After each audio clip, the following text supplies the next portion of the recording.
All right, I am Matt Fry, pastor of C3 Church in Clayton, North Carolina, but we're actually not in Clayton. We're in a township called Cleveland.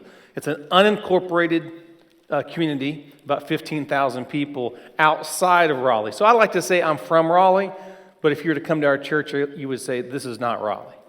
We're on an old 47-acre tobacco farm. So we're kind of out in the country, and so it's an honor to be here. I know many of you are in rural areas, right? And how many of you are pastoring in rural areas? Your churches are in the rural areas. Awesome. How many of you are in the city? I guess it would be Pittsburgh, right? Right? I'm curious, how many of you are church planners? Are any church planners? You started your church, or you're getting ready to start a church? Wow, quite a few. Awesome. Well, it is awesome. It's great to be here, and I'm excited to see what God's going to do in our time. I'm going to share with you in this session tonight. Tomorrow, we're going to be talking about a couple of other questions that I think that you might be wrestling with. But tonight, I'll be kind of sharing my story and kind of some things that I've gone through in church planning and in pastoring. But I titled this session, How to Grow Your Church Without Losing Your Mind. Okay. Right. How to grow your church without losing your mind. I'm going to spend more time on how not to lose your mind than how to grow your church. But how many of you know if we can keep our mind sane, right? We can keep the peace in our mind, then we can get through almost anything. How awesome was Dr. Brooks, you guys? Was that incredible? That's awesome.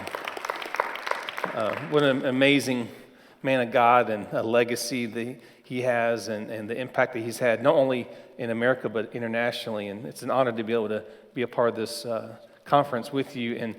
And Mel and Kim, I know so much has gone into this, and you guys are amazing. You're world changers. And thank you so much for the honor of being here. And when you called me, I just knew, I need to come. Because I have a heart for pastors who are not in the big cities, but they're out there just kind of trying to carve something out of a rock out in the highways and byways, right? So thank you for putting on this conference. I don't know of another conference quite like this. There may be others, but I don't know of anything quite like this, and so thanks for doing it. My wife, Martha, would love to be here. She is back home. We have been traveling a lot, and we just got back last night, actually, from a trip, and she's preaching Sunday. And we're in 21 days of prayer right now, and tomorrow's day 21. And so one of us need to be there as we wrap up the 21 days. So she'll be there tomorrow. She's much more spiritual than I am, so I said, why don't you stay back and pray with everybody, and I'll go to Pennsylvania and eat some Primanti. Is that what it's called? Primanti Brothers sandwiches? I had one of those today for the first time ever in my life.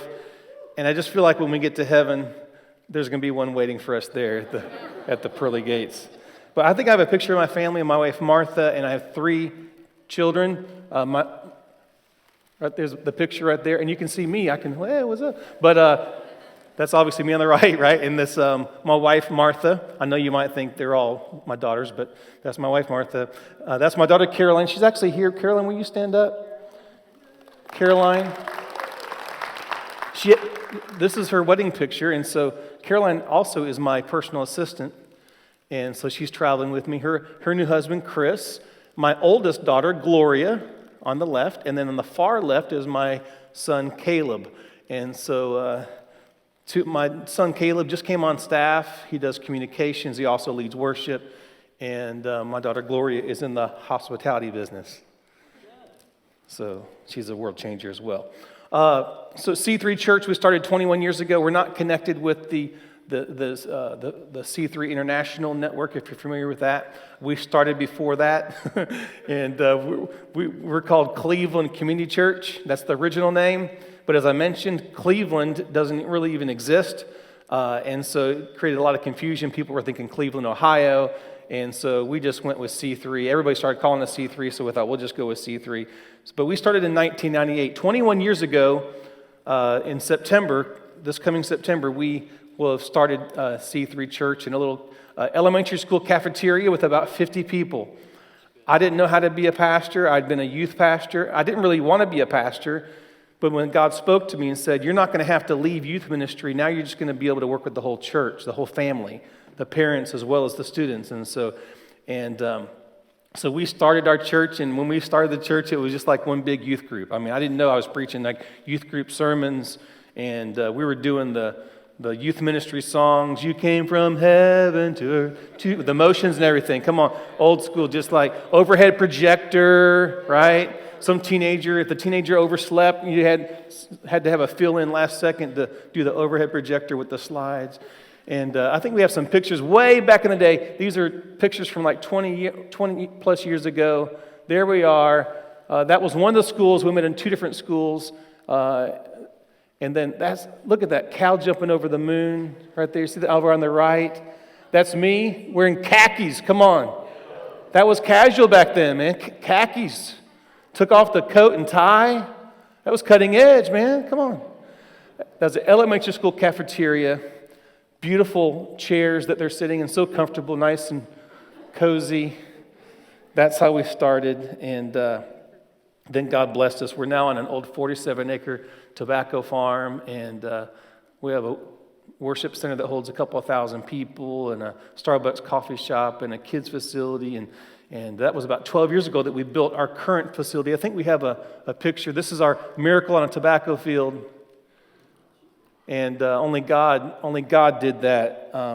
You were talking about the amazing church Prestonwood, and what a legend Dr. Graham is, and what, $67 million and 76 paid cash, right? We've never had a one-time gift over $100,000. That kind of shows you our demographics. We had $1 million given to us one time, but it was in dirt. We had $1 million of dirt given to us. It's a God thing. When I say miracle on tobacco field, I don't necessarily mean the building. I mean the lives that have been changed. But it is a miracle of how we got there. And we're building our addition. First of all, we built this small little building, a little warehouse, and then we added on, and as you see there, and we didn't realize it, but we were going to need about a whole bunch of dirt to build up so that we could build the worship center, the new worship center. And so they said, well, where are we going to get this dirt? And we can't afford it. So somebody in our church said, hey, they're building this little bypass over here a few miles down the road. I wonder if they would give us the dirt. If they'll give us the dirt, I think we can get some people to donate their machinery to move the dirt. And so for a couple of months, they agreed to give us that dirt. We brought it over, and they didn't charge us any money for all the labor, trucks going back and forth, dump trucks going back and forth for a couple of months, delivering that dirt. And it would have cost us $1 million. So when you're in the Back40, come on. You may not get a check for $1 million, but we know how to find some dirt. $1 million miracle. I'll take it. Amen, everybody. I'll just briefly mention I'm on the lead team for the ARC. I may share more of that later. But we're a church planting network. We're not a denomination. We plant Assembly of God churches. We plant Baptist churches, mostly non-denominational. We plant Church of God churches. We just had a meeting this past week. I'm on the board. We had our board meeting in Dallas this week, and we had the leader of the Wesleyan denomination that was there. Wesleyans, any Wesleyans here? And in discussion, talking with them about planting all of the Wesleyan churches. How awesome is that? So we're not a denomination. We come alongside any church and any denomination, any network, and help plant churches. And you don't even have to be a church planter to be a part of us if you're an existing church. We welcome you to be a part of the ARC family. It's very relational. It's the association of related churches. And it was founded 20 years ago. We've planted over 800 churches. And I think a 94% success rate, which is off the charts, right? That's way beyond the norm. I don't know what the norm is now, but 94%'s higher than that. So that means they reached the 5-year point, all right? After 5 years, you're on your own. But 94 success rate to get to the 5-year anniversary. And so I'm honored to be able to represent the ARC. That's one of the reasons why I'm here, is because we wanted to encourage you to be more aware of what God's doing beyond what he's doing maybe in your world, but also with the ARC as we help plant churches, not only in America, but now in other parts of the world, China, South Africa, Ireland, and several other places around the world. We're planting churches as well. Philippians chapter 4, verse 10, if you want to turn there with me, Philippians 4, verse 10, a passage that I'm sure is familiar to you. Beginning in verse 10, It says, "But I rejoiced in the Lord greatly that now at last your care for me has flourished again. Though you surely did care, but you lacked opportunity. Not that I speak in regard to need, for I have learned in whatever state I am to be content." Everybody say content. For I know how to be abased, and I know how to abound everywhere and in all things. I have learned both to be full and to be hungry, both to abound and to suffer need. I can do all things through Christ who strengthens me. Nevertheless, you have done well that you shared in my distress. So Paul here, obviously, I know what it is to have a lot, and I know what it is to have a little. I know what it is to have a great Sunday, and I know what it is to have a Sunday where you go home going, what happened today, right? I know what it is to have everything that you think you need, and the days that you have way less than what you need. But he says, I can do all things. Whether I have good things or bad things, whether I'm going through tough times or good times, I can do all things through Christ who strengthens me. That's a great verse, not just for our people, but how many know it's a great verse for pastors? To wake up every day and go, you know what, I can do all things through Christ. I can't do anything on my own, but with Christ, I can do all things. As we trust in Him, we can grow our churches without losing our mind. I want to share with you a few practical things from my life. The first thing I think we must do if we're going to grow our church without losing our mind is we have to learn how to laugh at ourselves. We have to learn how to laugh at ourselves. I used to be so defensive. People would make fun of me or say something about me. I'd be like, whoa, you know. I would kind of get defensive. I wrestled. How many of you in here? Anybody? I know Pennsylvania has big wrestling. Any wrestlers in here? Awesome. Come on. What's up? I don't wrestle anymore, but don't take me down. But I went to Liberty University back in the day, and so I learned how to get defensive. Right? I get real defensive, but I just learned how to laugh at myself. I think one of the strengths of our church actually is that I'll say something stupid, or somebody will say something and put their foot in their mouth, and we just learn to laugh at ourselves, and so people just kind of wonder what we're going to do next, right? And I got a couple of examples if you want to hear some of the stupid things I've done. You want to hear a couple of them? All right, might make you feel better about yourself, but there was one time where I was up on stage, and we're having a service, and I think we were doing they're doing the offering, and there was like a child dedication, and I just did the child dedication, and somebody else was up there praying, and I had had too much coffee, right?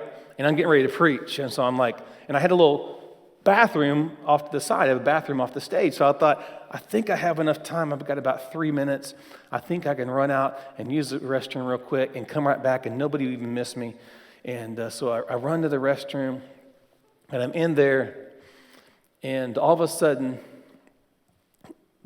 through the sound system, they heard some static. It was like, and my wife was on the front row, and she's like, what is going on?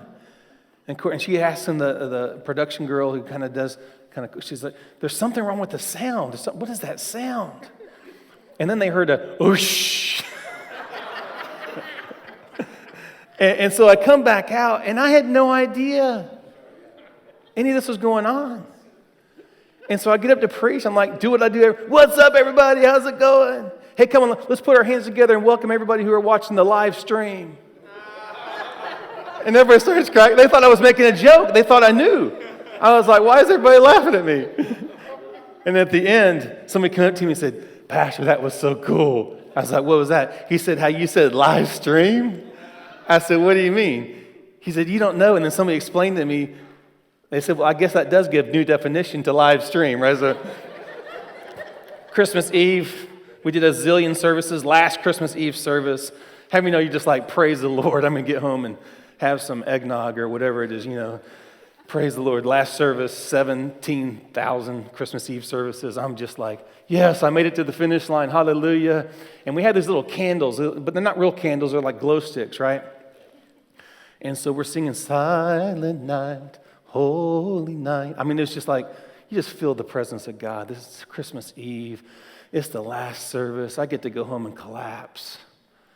And I'm dismissing everybody Thank you so much for joining us. And gradually, as I'm talking, I bring that glow stick up and start using it like a microphone, even though I'm wearing one of these. I'm so thankful that you came to our Christmas Eve services. May God bless you. And I said, wait a second, am I using the glow stick as a microphone? And everybody started cracking up laughing. So those are a couple of silly things. And I just learned to laugh at myself, right? How do you know everybody else is laughing anyways? You might just go ahead and laugh at yourself. Come on. The Bible says in Proverbs 17, verse 22, a joyful heart is good medicine, but a broken spirit dries up the bones. Nehemiah 8, verse 10. For the joy of the Lord is your what?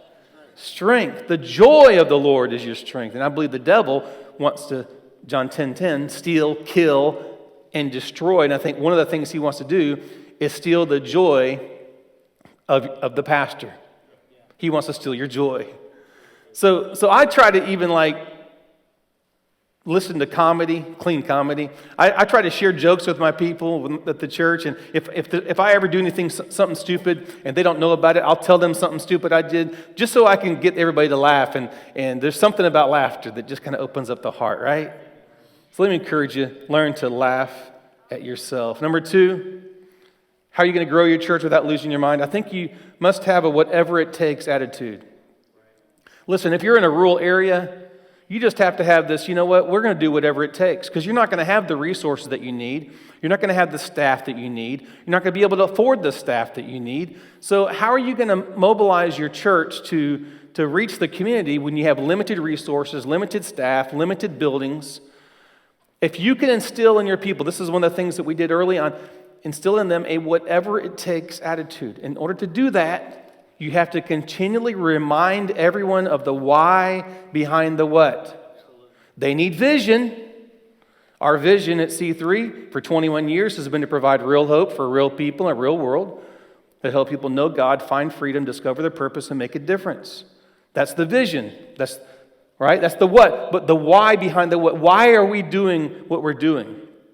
We try to tell our volunteers, we call them the dream team, that when they receive their role on the dream team, that it's not about the task, but it's about the cause.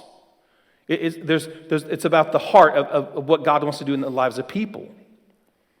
Ephesians chapter 4, God gives pastors and teachers to equip the body to do what?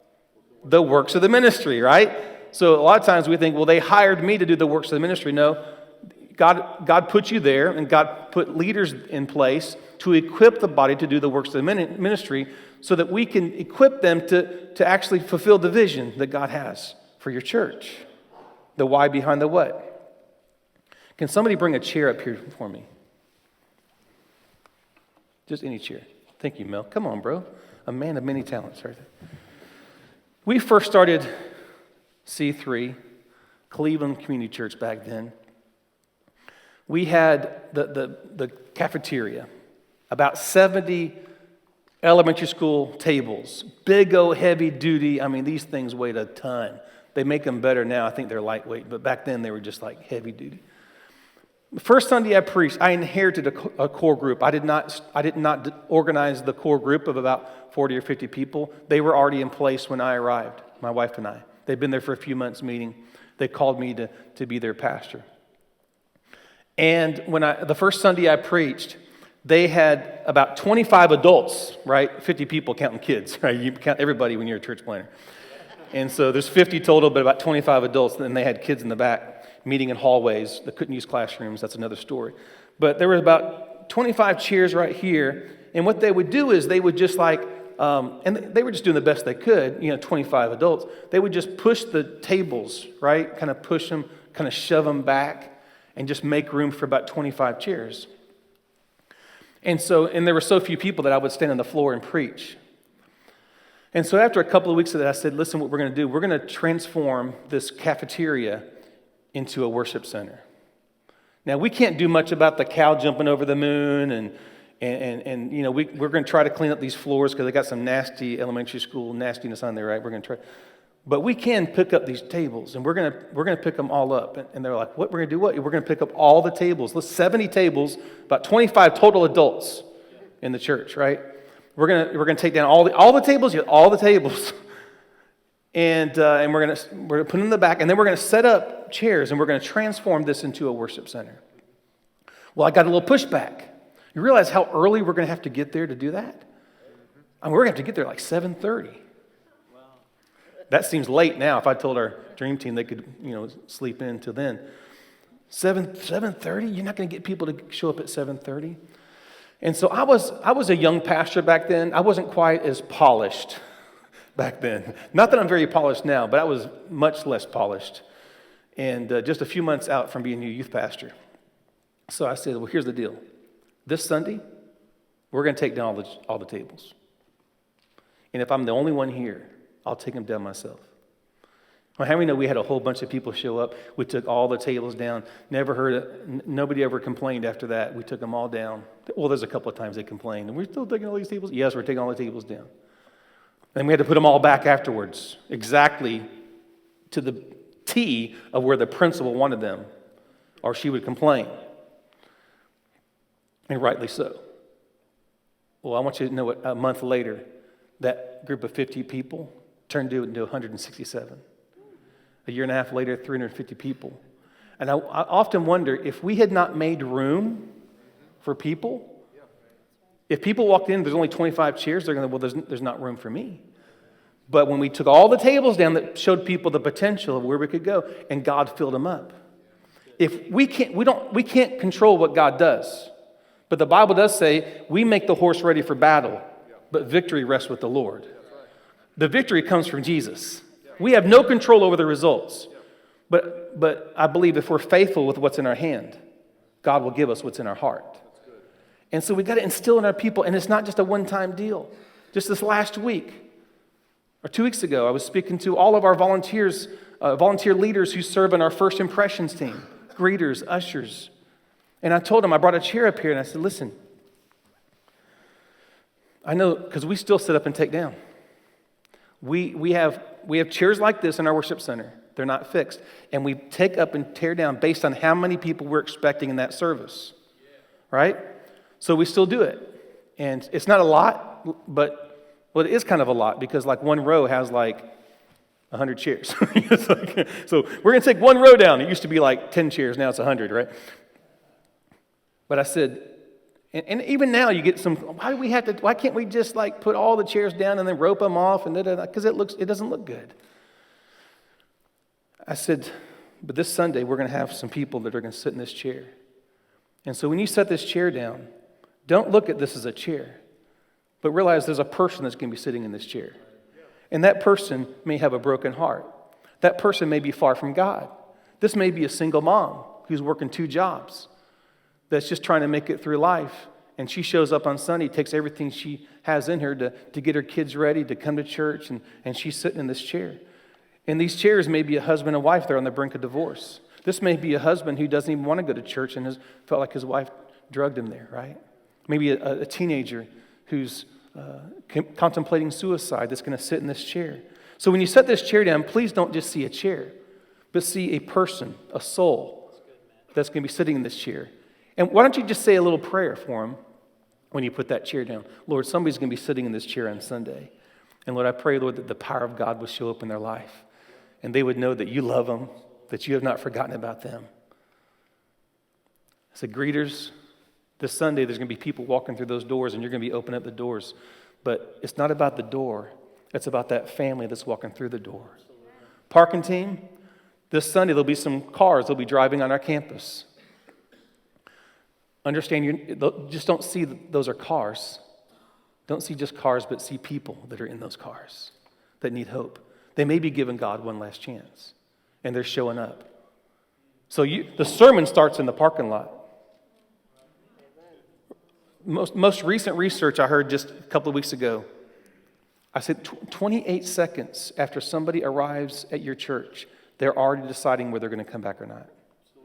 It's about 12 seconds if they're online. 28 seconds if they're in person. So before they even sit down, before they even hear a song, they're already making a decision. So I tell our greeting team and our first impressions, the sermon starts in the parking lot. So let's preach the sermon from the street to the seat before they even sit down, that they know that somebody cares about them and somebody loves them. It's the why behind the what. It's having this whatever it takes. Come on, it's all about Jesus. It's all about the kingdom. It's about making a difference with our lives. We may not be able to give a lot of money, but you can roll up your sleeves and we can get something done. Amen, everybody? In Johnson County, we call it get her done. Get her done. G-I-T. We spell it right. What else? I would say that we need life-giving relationships. We need relationships. Pastor Mel, you mentioned that just a moment ago. I think Dr. Brooks, you may have mentioned it as well. The importance of relationship. Well, Mel, as you were just sharing about your relationship with Dr. Brooks and that he has come alongside and walked with you, right? And you got emotional. Why? Because we all need relationships. And I don't think we have to go around and try to convince each other that being in ministry is hard. It's difficult. It's stressful. And you might think that you're the only one. That's the devil wants you to think that you're the only one. This last week, I was with about 15 pastors, some of the most successful pastors in the country. You'd probably recognize some of their names. We went around the circle and shared what we call high lows. What's the best thing happening right now? What's the worst thing happening? And just so many pastors of dynamic, growing, thriving churches are just going through some hard stuff. A lot of kid pain, a lot of pastors' kids' pain,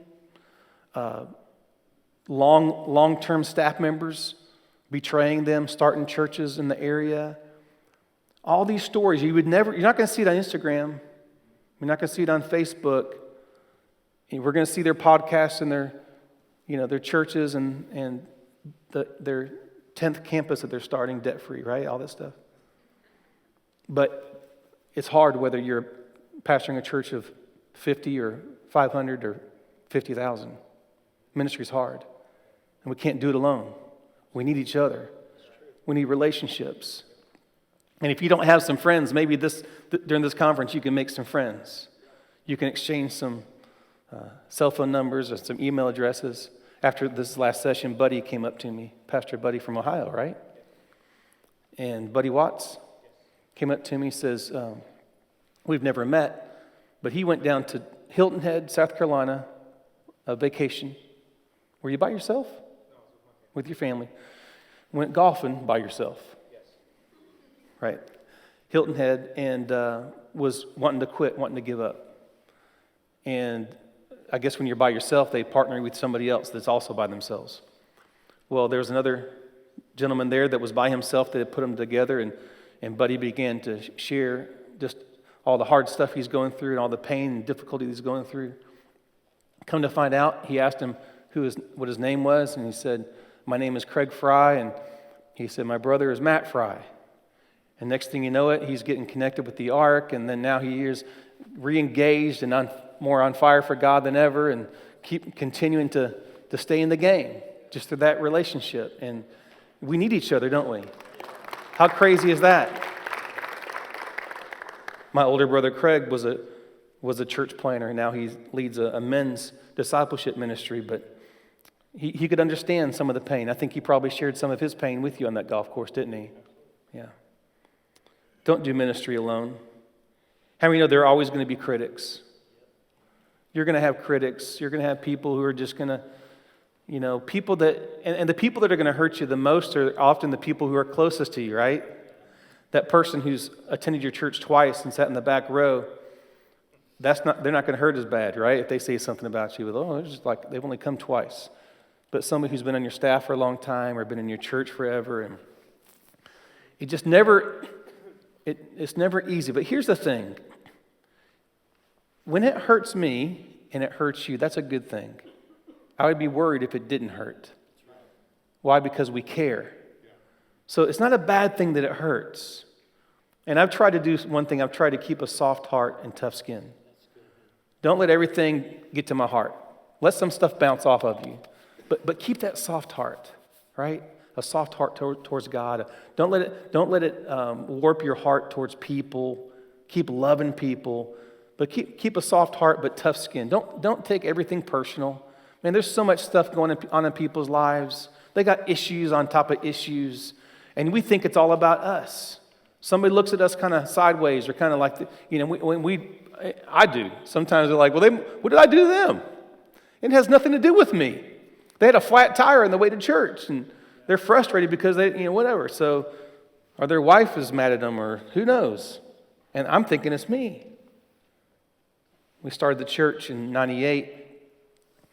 We moved to a second elementary school, and we're building. It was a miracle how we got 33 acres. We're a 2.5-year-old church, and we got kicked out of the school.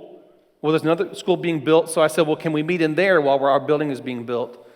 So as a 3.5-year-old church, we enter our first building, but in the process, from the school to our miracle building, about 100 people left the church. At that time, we were running around 500 or 600 people. And so 100 people was a big deal. And especially when you're trying to raise resources for a building, and many of them had been with me almost from the beginning. And how many know they didn't all leave well? They didn't leave kindly. They didn't leave quietly. And you could tell where the chatter was because it was basically two small groups that kind of all left together. Well, I guess that's where the chatter was, right? Well, I was a young pastor. I wasn't used to that, and it was devastating. I actually wrote a book called I Am, and I share stories like that in the book. And that's when I wanted to quit, buddy. We built our building. Here we are. I mean, the church keeps growing. More people are coming than left, but on the inside, I was like, you know what? I think I need to go back to being youth pastor. Like, I want to go back and do that. That was a lot easier. I'll support somebody else's vision. This being a senior pastor thing is too hard. I tell youth pastors, that want to go start a church, I'm like, hey, listen, you better be called because it's not easy. And I've had some youth pastors call me back and go, yeah, you were right. They kind of had this deal like, I'm going to be able to do it, the right way. It's going to be easy. How hard can it be to be a senior pastor, right? And they call back and say, please forgive me, please forgive me. And I wanted to quit. I was in my mid-30s. I took a 3-day sabbatical because when you're a church planner, you can only afford 3 days. And so I went down to Charleston, South Carolina. And we had visited a church called Seacoast on a little anniversary trip one time that my wife and I took. And I met Pastor Greg Surratt. And so I thought, well, I'll go down there and see if I can't spend some time with him. He had no clue who I was. We'd met briefly. And so he said, come on down. So we went golfing. It was on a golf course. I don't golf. But if that's what I had to do to spend time with Pastor Greg, okay, I'll golf. So he golfs every Monday. So if you want to hang out with him on Monday, he'll take you golfing. So we went golfing. And first of all, I'm not a good golfer. And second of all, I had all this anger inside of me. And so every single golf ball had like somebody's name on it who had left the church. And so I'm just like whacking it like crazy. I'm like, I don't care where this thing goes, right? And I remember Greg, and he's a fairly decent golfer. And the phrase of the day was, well, Matt, that wasn't too bad of a shot. That was about as good as it got, right? We sat in a coffee shop in Mount Pleasant, South Carolina, a little Starbucks, and I was telling him how much it hurt. People left our church, and they'd been with us from the beginning, and he just sat there and listened to me. He didn't really say a whole lot. He just listened. And he said, Matt, here's the deal. People come and people go. I was like, well, maybe he didn't hear what I was saying, Maybe he didn't understand the depth of my hurt, so I kept saying it, explaining even a deeper way of, but these people were really like, from the beginning, and like, they really hurt me, and they said some bad things, and some of them don't even know me. Some of them, they were even talking about, I'm like, wait a second, now, I went to the hospital and visited them, and I baptized them, and he just sat there and listened, and he said, Matt, people come and people go. It's part of a growing church. It's part of church planning. He said, see that storefront across the street? It's people that got mad at me and left and started a church. And it wasn't the first one. I talked to him last week. He said, hey, church down the road has our former youth pastor and a former worship pastor. People come and people go. Basically his advice, and Greg's a Colorado state champion wrestler, from one wrestler to another. He said, basically suck it up. It's part of the deal. That combined with my wife and her determination for us not to quit, I went back and we re-engaged and stayed in the fight. And that was 18 years ago. And I look back now and I think of all the people whose lives wouldn't have been impacted, or at least in the way that they were, if I had thrown the towel. And so I'm so thankful that I didn't quit, I didn't give up. And through that relationship with Greg Surratt, I began to meet a lot of other pastors because I was lonely. I was on a tobacco field doing ministry, and I didn't have any friends. I got kicked out of the one little church planners luncheon deal that I went to once a month because I had a building. They said, "What? I guess this is your last luncheon to come to." And I said, "Why is that?" They said, "Because you have a building now." I'm like, "Are you serious?" She's like, "Yeah." And so I thought she was joking, so I went back to the next month, and she looked at me and said, "Why are you here?" And I said, "Well, what do you mean?" She said, "You're not a church planner anymore. We were a 3-year-old church, and we just happened to have a building. And there are other guys there that have been there and at it for 5 or 10 years, right? But because we had a building, it disqualified me from going to the church planners luncheon." And it's funny now, but it wasn't funny then. And I was like, man, that was my only little, it wasn't much, it was the only little network I had of relationships of pastors to talk to. Through Greg Surratt, I met guys in the ARC lead team, Chris Hodges, Dina Rizzo, a bunch of other guys that are now my best friends on the planet. And my kids, most of their best friends are other pastors' kids around the country. And I think back, I look back now, I wouldn't be where I am right now if it wasn't for all those relationships.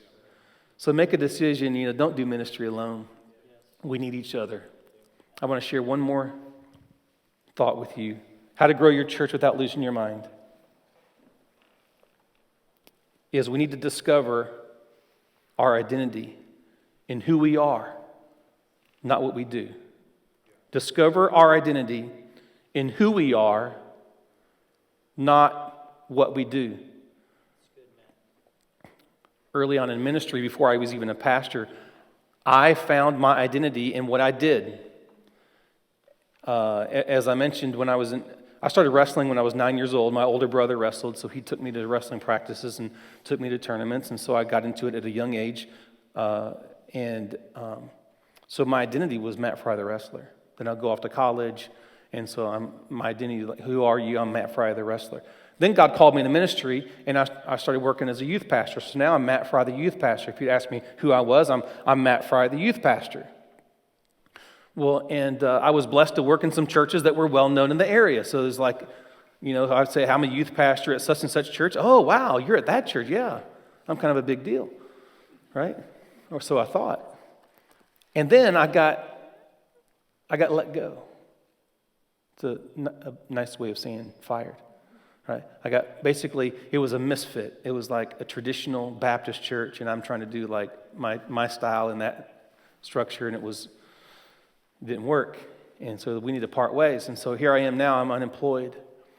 And I did whatever I could to provide for my family. Caroline was just a little baby then, and my other daughter, I think she had 2 girls in diapers. And so I started working as a custodian and cleaning police stations and office buildings and so forth. And I'll never forget cleaning a police station one time.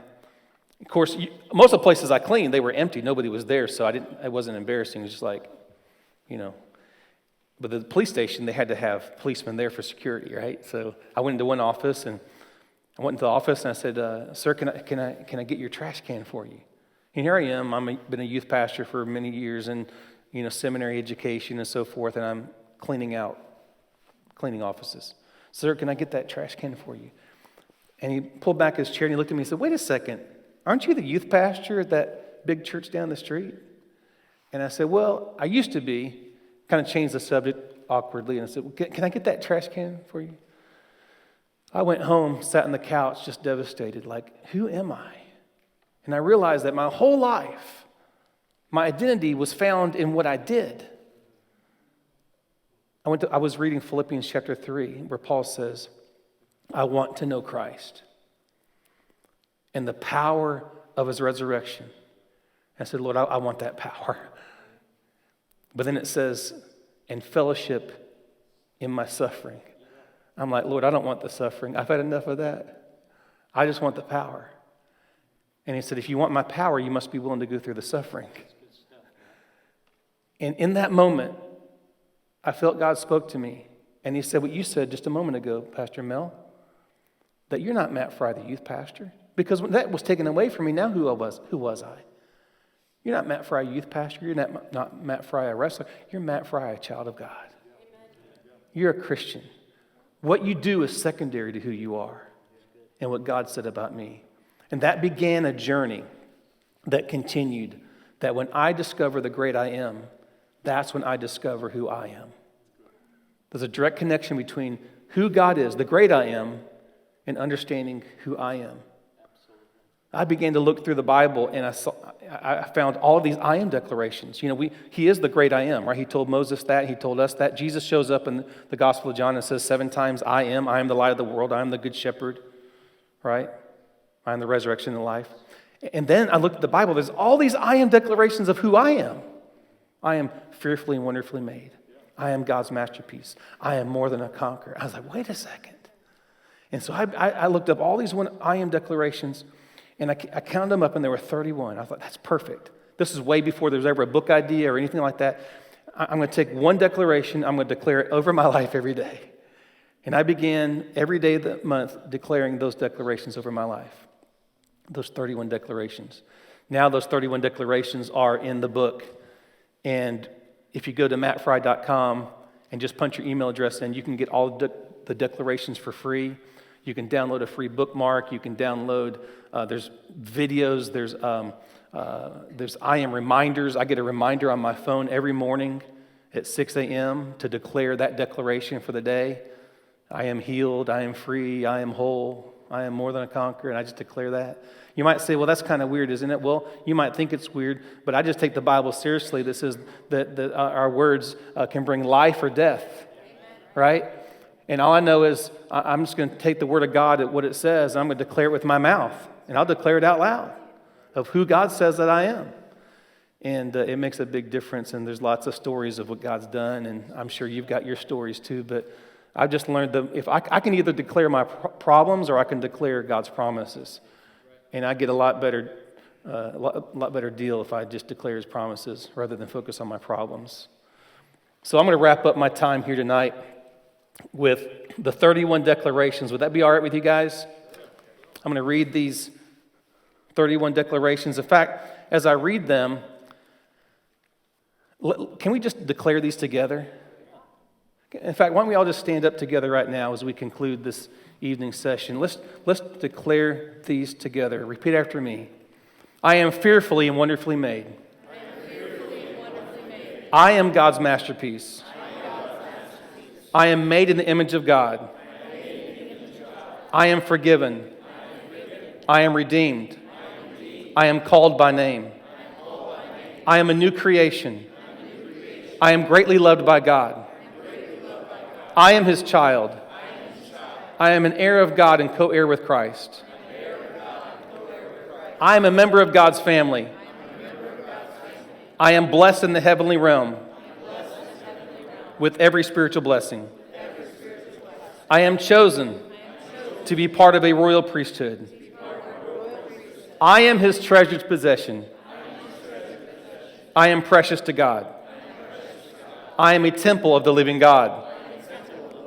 I am full and complete, lacking nothing.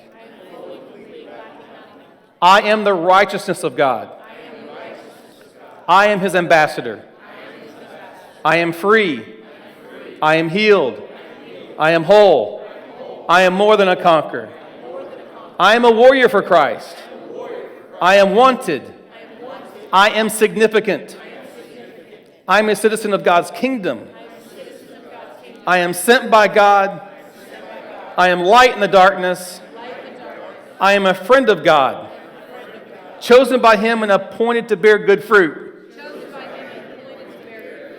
I am His radiant bride, and I am without spot or wrinkle. In Jesus' name, everybody said, can we give God praise? Come on.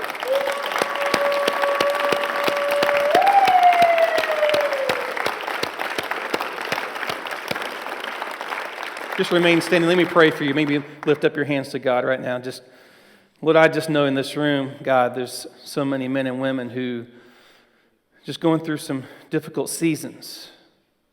Ministry's hard. Navigating through it is hard. I pray, Lord, right now that you would just reach down and remind them, God, how much you love them. Remind them, God, you have not forgotten about them, that you are walking with them, that you are for them. And Lord, I pray for every need, whether it's financial, relational, in their marriage, with a child, with a staff situation, or a need that they have, finances. Lord, we lift them up to you right now. And Lord, most of all, may we experience the power and the presence of God and just realize on a deeper level that my identity isn't tied up in what I do or what's been done to me or what's happened in the past, but I'm a child of God. I'm a princess of the King. I'm a warrior of the King. In Jesus' name. Everybody said, amen. Amen. God bless you guys.